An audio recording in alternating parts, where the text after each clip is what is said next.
अस्सलामु अलैकुम वरहमतुल्लाह। कैसे हैं जी मुअज़्ज़ज़ सामीन, उम्मीद है तमाम लोग खैर वाफियत से होंगे। कुर्बानी 2023 या अगले साल की जो कुर्बानी है वो कैसी होगी, इस पे कुछ लोग थोड़े से कंफ्यूज भी थे, क्योंकि इस साल 2022 में जो मिडल मैन था उसने बड़ी मार खाई है। तो उस हवाले से लोग अभी कन्फ्यूजन में हैं। कुछ लोगों ने व्हाट्सएप पर रब्ता भी किया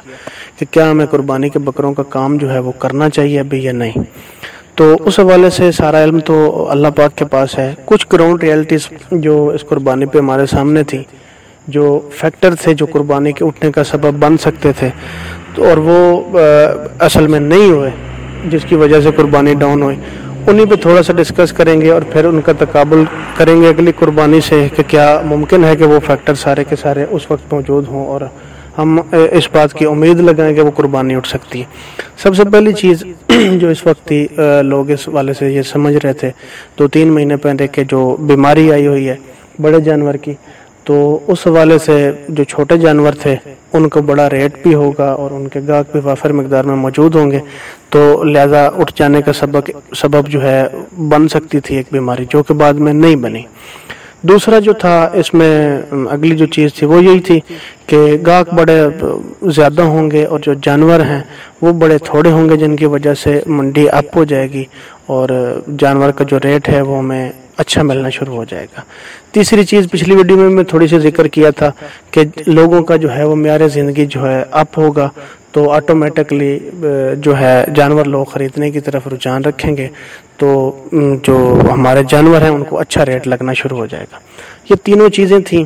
जो मैं समझता हूँ कि इम्पोर्टेंट थी, इस कुर्बानी के उठ जाने का सबब बन सकती थी, लेकिन वो कोई भी इनमें से नहीं हुई। बीमारी तो मौजूद है। अभी अगली कुर्बानी को इन्हीं बुनियादों पे अगर प्रेडिक्ट करें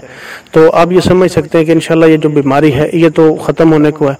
तो इसके बहुत से इलाज भी दरियाफ्त हो चुके हैं, तो अल्लाह करे कि ये जल्दी ख़त्म हो जाए।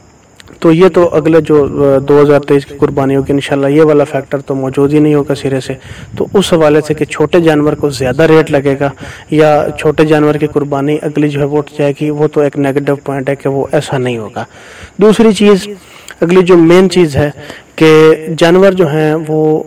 कम होंगे और जो ख़रीदार हैं वो ज़्यादा होंगे। ये नहीं होगा, क्योंकि अभी से आप मंडियों में देख लें, जो खीरा जानवर है वो वाफर मकदार में मौजूद है, वो किसी न किसी सूरत में लोग ख़रीद रहे हैं या नहीं ख़रीद रहे, उसको अच्छा रेट भी लग रहा है और वो मंडी में मौजूद भी है, तो वो किसी न किसी सूरत में उसने अगले 2023 की जो कुर्बानी है उस पर ही जाके ज़िबा होना है, उस पर ही उसने अपनी हाइट को पहुँचना है। तो वो समझ लें कि वो भी एक जो है अगली कुर्बानी का नेगेटिव पॉइंट है कि इस साल भी इंशाल्लाह वो जो जानवर हैं हमारे पास वो वाफर मकदार में मौजूद होंगे। तीसरी चीज़ है कि क्या जो लोगों का म्यार ज़िंदगी है वो अप हो जाएगा। इसका थोड़ा सा मतलब आप ये समझ लें कि म्यार ज़िंदगी का मतलब यही है कि जो हमारा कुर्बानी का जो पूरा कारोबार है या इसका जो स्ट्रक्चर होता है इस बिज़नेस का, वो 30 से 40% जो नौकरी पेशा लोग होते हैं वो इसको अपनाते हैं, वो जानवर हमसे ख़रीदते हैं, जो फार्मर लोग हैं उनसे वो जो नौकरियों वाले लोग हैं वो ख़रीदते हैं। तो अभी जो बजट है 2022 का वो तो पेश हो चुका है और उसमें कुछ ऐसा पॉजिटिव पॉइंट नहीं लग रहा कि लोगों का जो म्यार ज़िंदगी है वो बुलंद होगा और वो अगले साल जो है जानवर हमसे अच्छे रेटों पे ख़रीदेंगे। क्योंकि इस दफ़ा गलती यही थी कि जानवर भी वाफर मकदार में थे लेकिन गाहक भी मौजूद थे। लोगों ने क्यों नहीं ख़रीदे? क्योंकि उनकी कैपेसिटी नहीं थी। तो अगले साल भी ऐसा कुछ होने वाला नहीं है, क्योंकि जो जून है, जून के एंड पे या जुलाई के शुरू में कुर्बानी है और बजट जो है उससे पहले तो थोड़ा सा पेश होना है, लेकिन उसका कोई ख़ास फ़ायदा नहीं होने वाला। ये तीनों फैक्टर उसके अगेंस्ट हैं कि अगले साल कुर्बानी जो है वो किसी लिहाज से अप होगी। तो इसका सादा सा मतलब क्या है कि क्या हम फिर जो जानवर हैं कुर्बानी वाले उनका काम ना करें? ऐसा हरगिज़ नहीं है। आप जानवर जो कुर्बानी वाले हैं उनका काम करें और बकरी फार्मिंग में ये एक बहुत बड़ा और मेन काम समझें कि यही है। बाकी भी जो डेयरी का काम है वो भी एक अल्टरनेट सोर्स है, लेकिन बड़ा काम ये कुर्बानी का ही होता है। हम इंशाल्लाह वो काम ज़रूर करेंगे, कुर्बानी के जानवरों का काम ज़रूर होगा और बिल्कुल धूमधाम से होगा, इंशाल्लाह पूरे ज़ोर से होगा। लेकिन सिर्फ जो दो बातों मैं समझता हूँ कि फार्मर को बेसिकली किसी भी लिहाज से नुकसान हो नहीं सकता अगर वो लालच न करे। हमने इस कुर्बानी पे जो मेन चीज़ देखी, जिन लोगों ने قربانی سے 4 5 یا 7 دن پہلے جانور سیل کر لیے ان کو کوئی نقصان نہیں ہوا۔ ہمارے ذہن میں ایک ہی جو جملہ ہے نا وہ ہمیں کھا جاتا ہے کہ یار اگر سال رکھا ہے تو 3 4 راتیں اور صحیح جانور کو رکھتے ہیں، اور آخری رات جو 10 ذی الحجہ کی ہوگی تو اس کو ہم جو ہے نا جانور جا کے بیچیں گے، اور پھر ہمیں بہت زیادہ جو ہے منافع ہوں گے اور بہت زیادہ ہمیں ریٹ لگیں گے،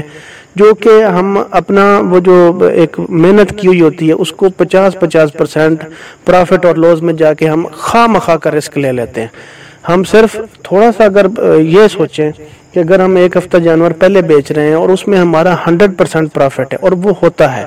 سب کو اناج کے ریٹ کا پتہ ہے، سب کو جانوروں کے ریٹ کا پتہ ہے، اور لوگ کبھی آپ کو آ کے کم ریٹ نہیں لگاتے، لوگ آپ کو پورا ریٹ لگاتے ہیں، لیکن ہماری پوری کوشش ہوتی ہے فارمر حضرات کی کہ ہم جو ہے ایک بندے کی جو ہے نا چمڑی ادھیڑ لیں اور اس کو ایک بڑے ریٹ پہ جا کے جانور دیں، میکسیمم ہم اپنی جو پیک ہے اس کو ٹچ کریں، تو ہر بندے کا یہ ماٹو رہے گا تو پھر جانور کیسے سیل ہوں گے؟ ایسا کبھی بھی نہیں ہوگا۔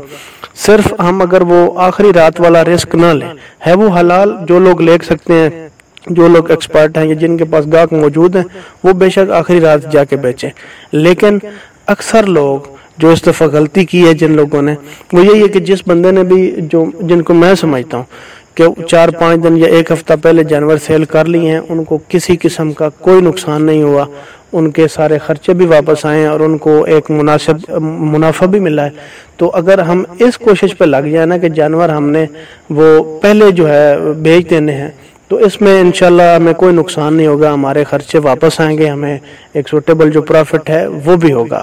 تکنیک یہی اپنائیں آپ کہ انشاءاللہ ہم جو جانور ہیں جب ہمیں ان جانوروں کا اچھا ریٹ مل جائے گا ہم جانور سیل کریں گے، پھر انشاءاللہ اس کام میں کوئی نقصان نہیں ہے۔ لیکن جب ہم لالچ کرتے ہیں، ہم آخری رات کا جو رسک ہے اس کو بڑھا لیتے ہیں، اپنے لاز کے جو رسک ہوتا ہے اس کو، تو پھر ہمیں جو گھاٹا اور منافع ہے اس کے درمیان جا کے ہم جب کھڑے ہو جاتے ہیں خواہ مخواہ کے، جو ایک یقینی منافع ہوتا ہے اس کو لے کے صرف چند پیسوں کی خاطر، تو پھر ہمیں نقصان کا جو ہے وہ کرنا پڑتا ہے اور نقصان ہمیں اٹھانا پڑتا ہے۔ تو تھوڑا سا انہی چیزوں کو اگر ہم سمجھ لیں تو انشاءاللہ کامیابی جو ہے وہ لازمی ہو جائے گی۔ جزاک اللہ۔